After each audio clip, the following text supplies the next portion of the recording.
mendoakan Buddha, Dhamma, dan Sangha. Semoga diskusi Dhamma hari ini membawa kebahagiaan untuk kita semua. Belum tentu semua pertanyaan bisa saya jawab ya.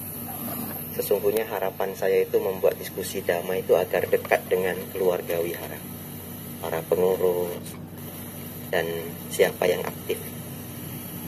Kemarin saya di Tanjung Balai Karimun, saya juga duduk ikut rapat Magabudi. Seumur hidup saya tidak pernah merasa, oh jadi Magabudi seperti itu.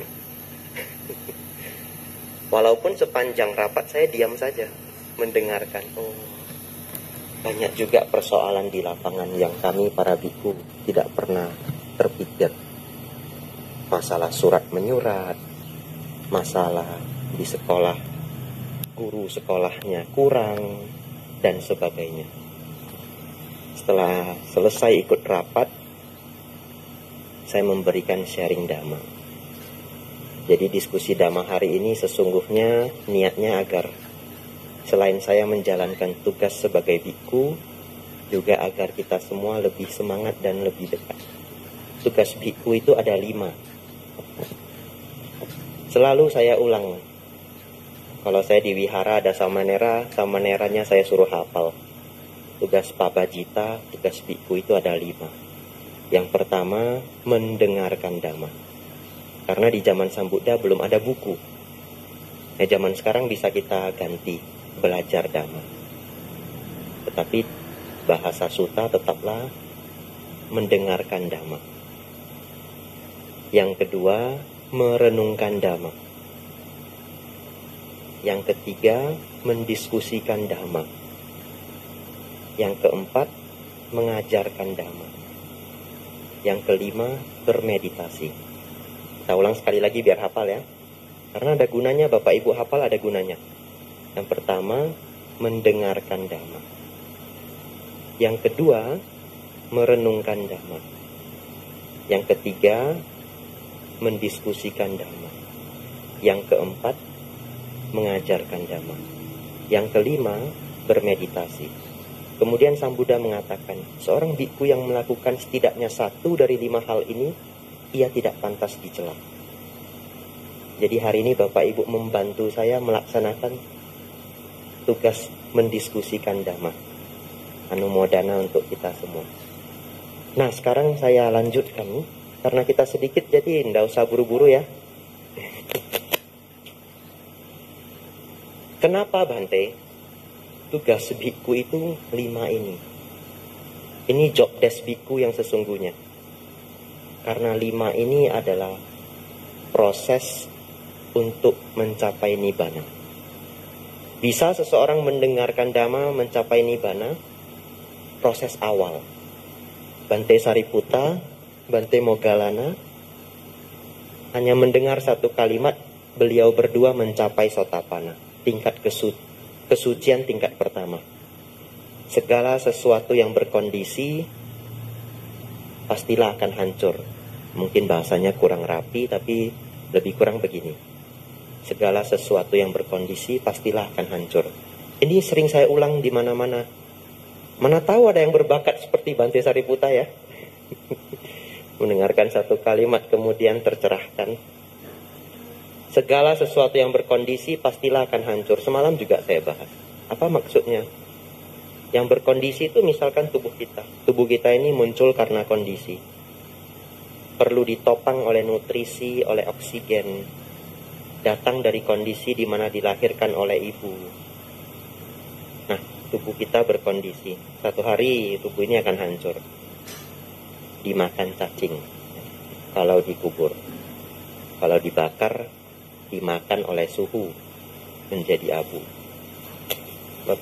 Ini saudara-saudari bisa melihat jembatan besi yang kuat. Satu hari juga bisa berkarat. Bahkan teman saya, dia punya bengkel bubut. Katanya stainless steel kalau yang low quality pun bisa berkarat. Saya baru tahu itu. Stainless steel yang kualitasnya rendah pun bisa berkarat. Nah, oleh karena itu apapun yang berkondisi akan hancur. Nah, beliau berdua mendengarkan satu syair dhamma mencapai Sotapanna. Kemudian dulu ada Brahmana Yasa, mendengarkan khotbah yang runtut, Anupubikata. Yasa mencapai Sotapanna. Dengarkan yang kedua kali, mencapai arahat. 5 pertapa penyiksa diri, Pancawagya Bhikkhu, mendengarkan Dhammacakkappavattana Sutta dan Anatta Lakkhana Sutta, kelima-limanya mencapai arahat.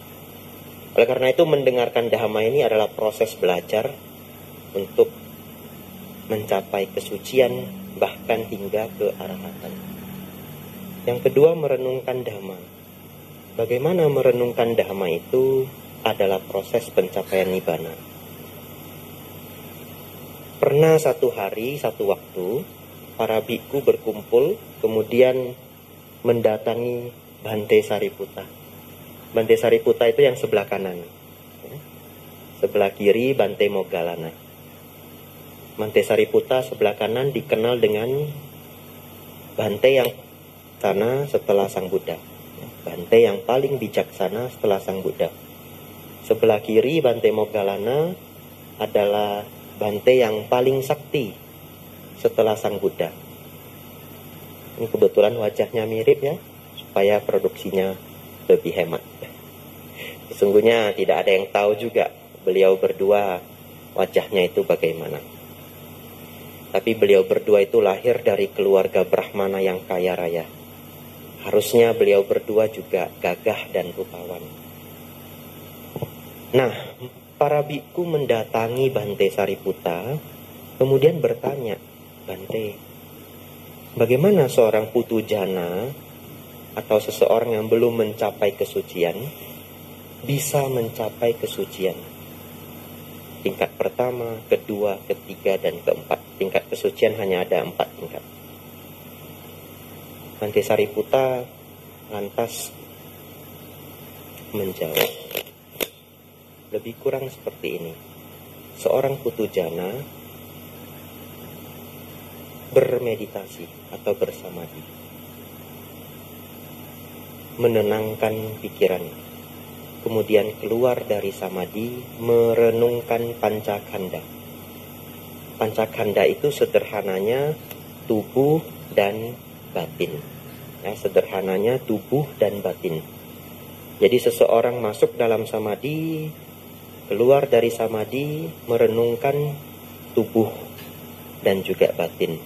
Bahwa tubuh dan batin ini memiliki 3 karakteristik, yaitu dukkha, anicca, dan anatta. Tubuh ini juga menderita. Bapak Ibu bersila terlalu lama saja kesemutan. Ya, jadi tubuh ini bisa menderita. Termakan oleh umur ya, pelan-pelan lutut mulai sakit, pinggang mulai sakit, bahu mulai sakit. Ada saja penyakitnya. Ini bahu frozen shoulder ya. Ada yang sakit pinggang, sakit di mana-mana. Bahkan Sang Buddha sendiri, beliau ketika di umur yang sangat tua, beliau juga mengatakan bahwa tubuhnya sudah seperti kereta tua dan mengalami kesakitan. Tapi beliau biasanya masuk ke dalam nibbana.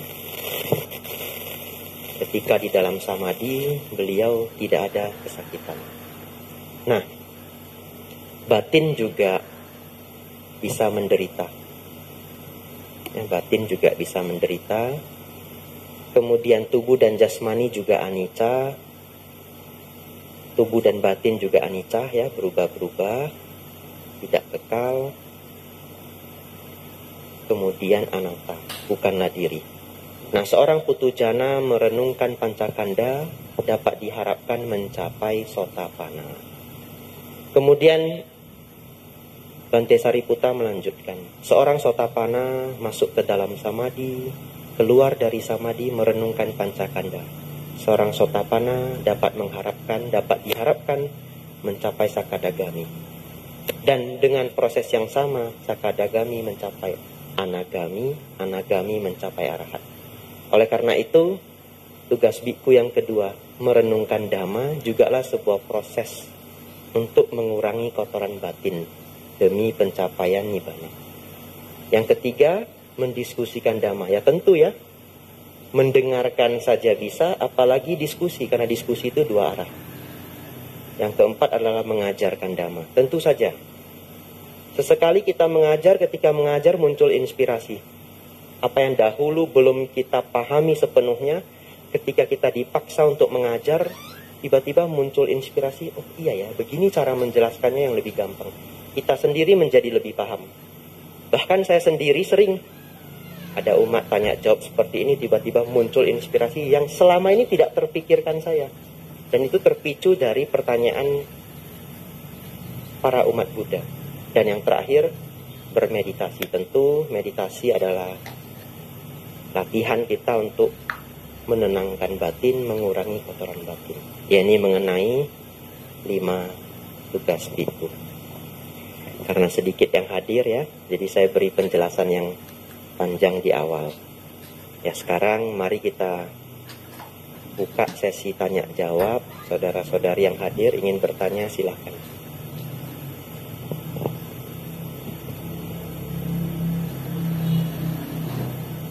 Mungkin saya yang penanya pertama.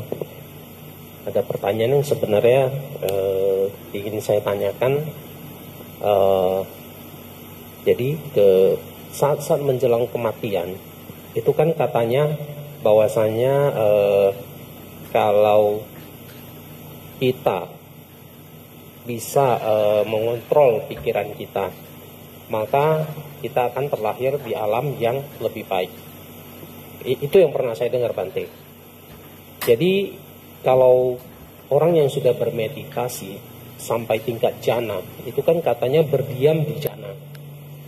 Berarti kan pikirannya sudah terkontrol ya, Bante. Berarti kemungkinan kecil dia terlahir di alam apaya.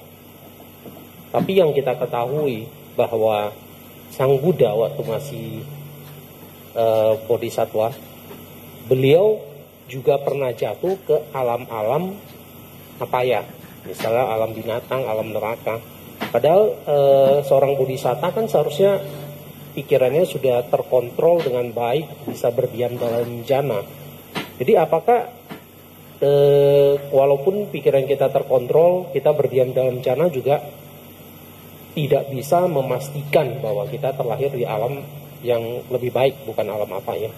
Jadi ada sedikit yang rancu. Jadi apakah memang walaupun pencapaian jana, pikiran juga tidak bisa terkontrol gitu, kira-kira, Bante?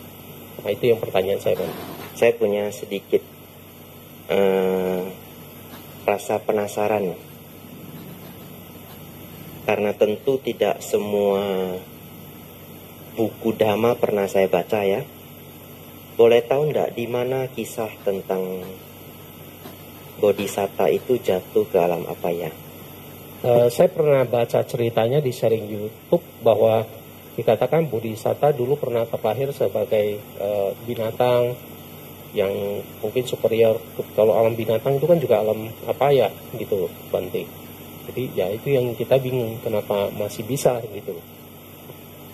Itu yang pernah saya baca sih di sharing-sharing dhamma yang di-sharingkan cerita tentang Sang Buddha masih sebagai bodhisattva, belum terlahir sebagai Siddhartha Gautama gitu, Bante.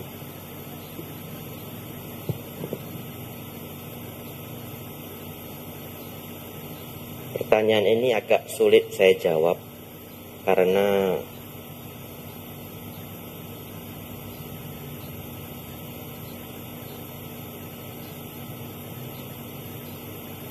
bahkan setiap orang itu punya keyakinan yang berbeda. Ya, ini yang pertama. Misalkan sama-sama beragama Buddha, belum tentu alirannya sama. Ada yang Mahayana, Theravada, dan Tantrayana atau Tibetan Buddhism. Di dalam Mahayana sendiri banyak sekali aliran. Dan bahkan di Theravada sendiri, kitab-kitab yang diyakini oleh sesama pemeluk Theravada belum tentu sama. Misalkan di kitab Khuddaka Nikaya, itu di Thailand itu 15 buku, di Myanmar itu 18 buku. Nah, oleh karena itu, kalau penjelasan Dhamma di dalam Sutta-Sutta Nikaya, pencapaian jhana yang benar itu adalah jhana yang disertai dengan 7 faktor di bawahnya. Ya. Apa 7 faktor itu? Dimulai dari pandangan benar, pikiran benar, ucapan benar, perbuatan benar, mata pencaharian benar, usaha benar, perhatian benar, kemudian samadhi yang benar. Jadi sebelum samadhi yang benar, ya, atau sama-samadhi itu disinonimkan dengan pencapaian jhana 1, jhana 2, jhana 3, dan jhana 4. Silahkan kita pelan-pelan membaca sutta. Misalkan, ini tentu tidak semuanya pernah membaca, ya, tapi sengaja saya sebutkan, apalagi ini direkam, nanti ada waktu bisa dibuka kembali.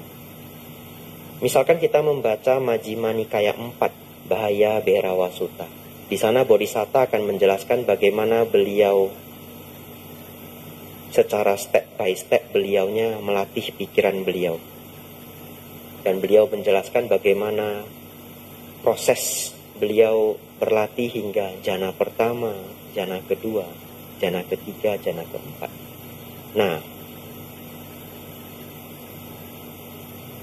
barangkali kita bisa memaknainya demikian.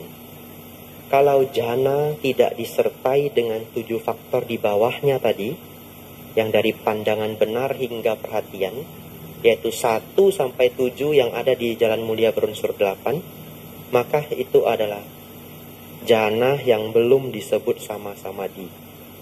Misalkan Pertapa Alarakalama dan Udaka Ramaputta, 2 guru Sambuddha yang mencapai arupa jhana tingkat tinggi, tetapi itu bukan sama-samadhi. Kenapa? Karena beliau berdua tidak memiliki 7 faktor pendukung di bawahnya, dari pandangan benar hingga perhatian benar. Sutta tentang sama-samadhi ini diberikan atau diajarkan Sang Buddha di dalam Mahacattarisaka Sutta, Majjhima Nikaya 117. Nanti ada waktu dibuka, pelan-pelan dibaca. Di sana Sang Buddha menjelaskan bahwa sama-samadhi itu harus ada 7 pendukung di bawahnya. Nah, oleh karena itu, kalau seseorang mencapai jhana tapi tidak disertai 7 faktor di bawahnya, berkemungkinan untuk terlahir kembali setelah waktu yang sangat panjang, ternyata merosot kembali ke alam rendah. Karena itu adalah pencapaian jhana yang belum disertai dengan pandangan benar dan faktor lainnya. Tetapi kalau seseorang sudah lengkap, faktor-faktor pendukung sama-samadhinya lengkap semuanya, maka itu kita sebut pencapaian jhana di dalam sama-samadhi. Dan apabila seseorang itu memahami Dhamma dengan sangat baik, seluruh standar-standar yang diberikan Sang Buddha dalam Sotapanna, Sakadagami, Anagami dipenuhi semuanya, maka bisa dikatakan orang itu mencapai kesucian. Dan standar-standar ini dijelaskan oleh Sang Buddha dengan sangat gamblang. Sotapanna memahami 3 hal. Seorang Sotapanna menghancurkan pandangan salah, menghancurkan Sakkaya Ditthi, ya, pandangan salah tentang aku, kemudian menghancurkan Silabata Paramasa, pandangan salah mengenai ritual atau upacara yang dapat menyucikan diri. Seseorang menghancurkan 3 ini disebut Sotapanna. Itu yang dijelaskan gamblang di dalam sutta. Kemudian Sakadagami itu 3 hal ini ditambah satu syarat baru, ya, atau satu kemajuan batin, yaitu telah melemahkan nafsu-nafsu. Kemudian ketika Sang Buddha menjelaskan seorang anagami itu memerlukan jhana sebagai syaratnya. Di sini Sang Buddha menambahkan dan batinnya telah menjadi luhur. Karena jana itu adalah kualitas luhur di dalam batin. Nah, oleh karena itu, jana oleh seorang anagami ini adalah jana yang disertai 7 faktor pendukung di bawah. Nah, mungkin untuk menjawab pertanyaan saudara ya, kita bisa memahami bahwa kalau ada pertapa lain yang walaupun mencapai jana tetapi tidak disebut sebagai kesucian, karena pertapa Alara Kalama dan Udakara Maputa bahkan bukan Sotapana. Benar ya? Yang kenal dengan nama kedua guru Sang Buddha sebelum guru Petapa Gotama, sebelum mencapai kebuddhaan. Beliau berdua tidak bahkan diklaim sebagai Sotapana, walaupun mencapai jana yang tinggi. Berarti satu hari berkemungkinan turun ke alam rendah. Ya, mungkin dari saya menjelaskan seperti itu. Ya, ini Pak Rusli ya. Ya, Ya. Rusli. Kalau Pak, bagaimana? Anumodana Bante atas penjelasannya. Ada pertanyaan lain, silahkan.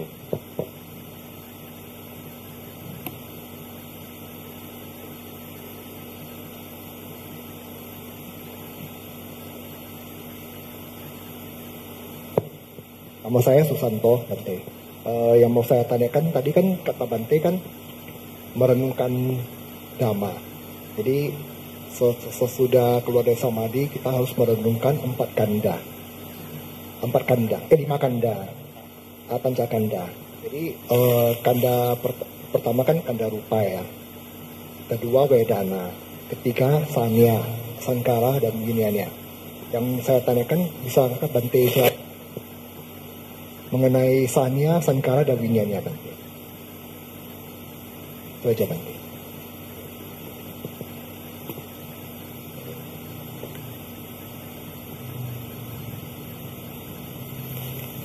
Nah, sederhananya winyana itu disebutkan oleh Bante Sariputta sebagai yang mengetahui, the knowing part of self. Jadi the knowing part, bagian dari batin kita yang bertugas mengetahui, itu disebut winyana. Bahkan ketika dipertanyakan, para biku mempertanyakan makna winyana kepada Bante Sariputta, beliau hanya menjawab, mengetahui, itulah winyana. Nah, itu di bahasa teks. Jadi ketika kita mengetahui apapun, di sana winyana hadir. Misalkan Bapak Ibu bangun pagi, mata belum terbuka ya, tapi sudah tahu kalau kita ini adalah satu makhluk yang ada di dunia ini. Tahu ya, mata belum terbuka. Kalau bahasa umumnya nyawanya belum terkoleksi ya. Bahasa sederhananya. Di sana sudah ada winyana. Karena kita sudah mengetahui time and space. Ya. Ini kita buat simulasi yang menarik. Misalkan mata kita menjadi buta, telinga kita menjadi tuli, penciuman kita rusak, perasa di lidah kita rusak, dan yang terakhir seluruh indera peraba di seluruh sel kulit kita ini rusak. Itu disebut mati. Mati sudah. 5 indera rusak. Misalkan begitu ya, kita renungkan ya. 5 yang tadi sudah rusak. Tiba-tiba muncul pertanyaan di batin. Wah kok saya ada enggak? Itu tersisa apa? Tersisa batin ya. Karena 5 indera sudah tutup. Berarti tersisa batin saja Dan di sana hadir winyana. Sesuatu yang mengetahui masih ada sesuatu. Itu winyana. Nah, setelah mengetahui sesuatu,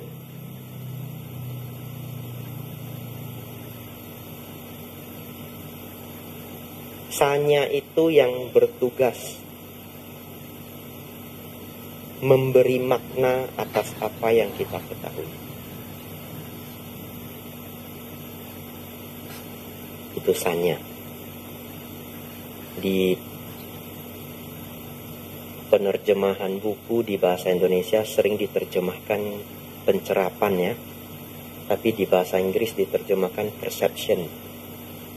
Tapi kata persepsi dalam perception di buku bahasa Inggris itu adalah kata persepsi yang dipakai khusus di psikologi, bukan kata persepsi keseharian yang kita gunakan di bahasa Indonesia.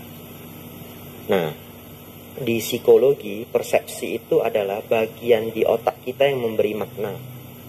Contoh, kalau kita meraba kursi ini, anggaplah kita belum bisa melihat ya, mungkin gelap atau mungkin pandangan kita terhalang. Kemudian kita raba kursi ini, kita ketok, sepertinya kayu. Nah, yang bertugas memaknai kalau ini adalah kayu adalah sanya. Yang bertugas memaknai apa yang kita sadari. Oleh karena itu, Sang Buddha juga menjelaskan sanya dengan memahami ini hijau, memahami ini merah, memahami ini berwarna coklat. Itu adalah sanya. Dan yang ketiga adalah sangkara. Sangkara itu ketika sudah ada proses berpikir. Jadi muncul winyana. Kita ketahui ada sesuatu yang sedang kita ketahui. Kebetulan tangan kita sedang meraba kursi kayu ini. Kita ketok-ketok kayu. Setelah itu kita berpikir, oh zaman sekarang kayu sudah langka. Itu sangkara. Ketika sudah muncul pemikiran. Kata sangkara itu memang punya beberapa makna. Ya, jadi kata sangkara di teks lain mungkin bisa memiliki makna yang berlainan. Oleh karena itu sesungguhnya terkadang di beberapa buku membahas pancakanda juga berbeda-beda. Nah,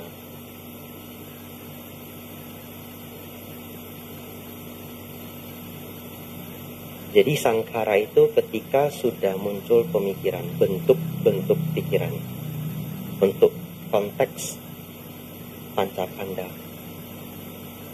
Ya, jadi winyana muncul, begitu kita meraba, begitu kulit saya menyentuh ini, kulit saya tahu kalau ini adalah kain. Ini muncul sanya. Kemudian saya mulai menganalisa pemaknaan itu. Di situ muncul sangkara. Sejauh ini lumayan jelas. Baru sekaligus saja satu lagi, kasihan dia ketinggalan wedana, yaitu perasaan. Jadi saya gambarkan ya, winyana muncul. Ketika winyana. Nah, biasanya kalau dalam pembelajaran Dhamma ditambah lagi ketika kulit menyentuh objek muncul kesadaran di dalam kulit ya, atau kesadaran melihat, kesadaran pendengaran. Nah, tapi itu semua adalah winyana. Winyana ini menyadari ini ya, sentuhan pada objek kursi ini, sanya memaknai ini adalah kayu. Sangkara kemudian membuat pemikiran, oh kalau kayu saat ini sudah langka. Kemudian karena ada pemikiran itu muncullah wedana, senang. Wah ini kursi yang bagus. Muncul perasaan senang, yang muncul wedana. Atau muncul perasaan sedih, atau muncul perasaan kecewa, dan yang lainnya. Dan proses munculnya pancakanda ini sesungguhnya walaupun bisa kita ketika menjelaskan itu seperti ada step 1, step 2, step 3, tapi pada kenyataannya itu mereka muncul hampir bersamaan. Jadi pada konteks kenyataan sehari-hari kita nggak akan mungkin bisa memilah. Sebegitu kesadaran muncul semuanya lengkap. Lebih kurang seperti itu.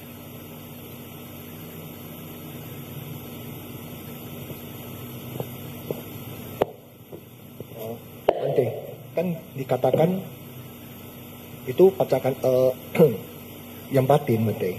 Yang berarti yang kanda itu, Bante. Kan katakan itu kan cita dan cetasika. Cita itu berarti kan kita anggap winyanya cita. Sedangkan katanya cita itu winyanya itu sebagai cita, yang wedana, sanya dan sankara itu cetasika. Jadi katanya sankara itu adalah 50 cetasika. Nah, bagaimana penjelasan Bante?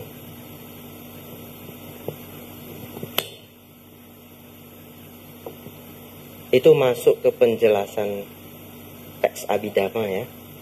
Itu bab-bab awal. Saya tidak punya kapasitas untuk menjelaskan Abhidhamma. Ya. Karena sejauh ini kebanyakan saya mempelajari sutta. Oleh karena itu saran saya mungkin bisa bertanya ke para bhante yang punya pengetahuan Abhidhamma yang lebih lanjut, yang lebih advance. Jadi untuk pertanyaan ini saya titip kembali ke Pak Susanto. PR untuk Pak Susanto.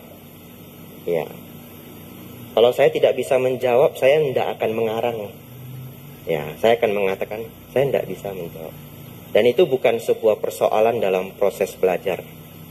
Tidak mungkin saya bisa mengetahui semua buku Dhamma. Terlebih lagi seperti yang saya katakan, beda orang mungkin punya beda preferensi dalam belajar. Lebih kurang seperti itu. Biasanya pribadi saya menghindari apa yang rumit. Kalau pribadi saya. Karena Sang Buddha di dalam Dhamma beliau mengatakan apa yang rumit itu bukan Dhamma. Dhamma tidaklah rumit. Oleh karena itu biasanya saya menghindari yang rumit. Atau mungkin saya yang tidak punya kemampuan mempelajari yang rumit. Tetapi biasanya saya berusaha menyederhanakan sesederhana mungkin. Ya. Jadi itu saya titip PR kembali untuk Pak Susanto. Nanti Pak Susanto sudah dapat penjelasan, jelaskan ke saya. Biar saya senang bisa belajar. Lebih kurang seperti itu ya.